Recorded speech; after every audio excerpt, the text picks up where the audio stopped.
families, I am here to explain the many signs used in the timeline song. I know several of you have asked me to make videos, so that is what I am doing. It's a week-by-week breakdown of the signs used in the timeline song. I use most of the signs that they use on the timeline song and CC Connected. I do change a few of them just because the signs are either outdated or in a couple cases almost offensive in the ASL community.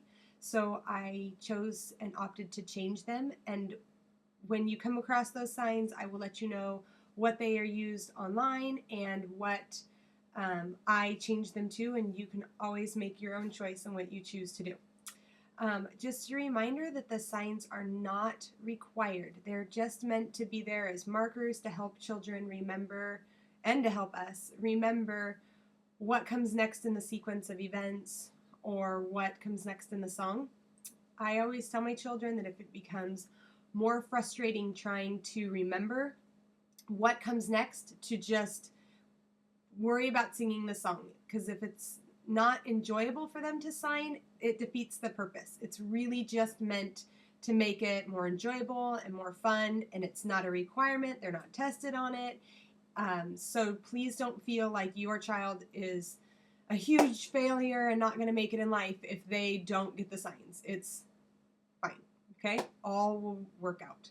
Okay, so we'll start at the beginning of the song. It starts off with saying timeline, timeline, timeline several times, as I'm sure you all know. So I sign time and line. The sign for time, like you're pointing to a wristwatch, and you take your pinkies and pull them apart for the sign line. So timeline. We'll start at the beginning with the ages. So start is like you're putting a key in the ignition and turning it. Start at the beginning with the ages, and you just kind of pull your beard. That's the sign for age, is a long stroking beard. This is not in the video, but I choose to do it. So start at the beginning with the ages.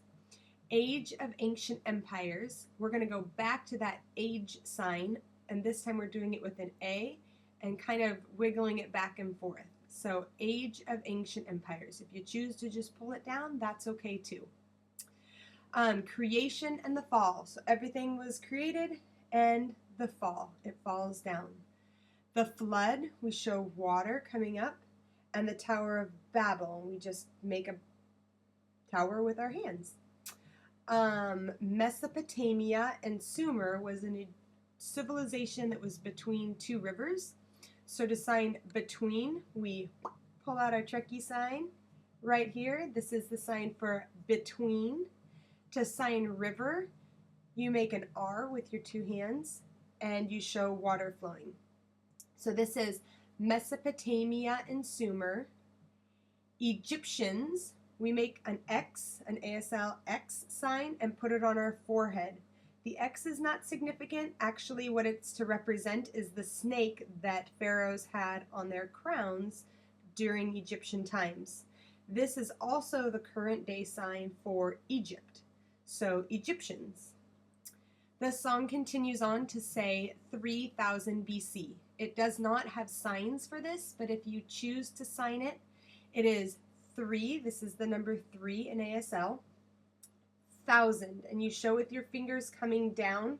This is the sign for 1000, and it's to show 1, 2, 3 zeros, so 1000. 3000 B, C. Those are just the letter B and the letter C. All right, continue on to Indus River Valley Civilization. It was a civilization that was in modern day India. So we show Indus by showing the sign for India, which you point here like as where bindis are worn. So Indus River, we're doing the river sign again with our R's and water flowing. Indus River Valley Civilization. Minoans and Mycenaeans. Minoans were known for bull jumping, so we're doing the sign for bull. So you actually make a Y with your hand, like horns, and you put it up on your forehead. So Minoans and Mycenaeans were known for their gold. So we point to our ear as if we have a gold earring, And we again make that Y, and it flows down like golden hair that was coming down. This is the sign for gold. So Minoans and Mycenaeans. All right, that's week 1.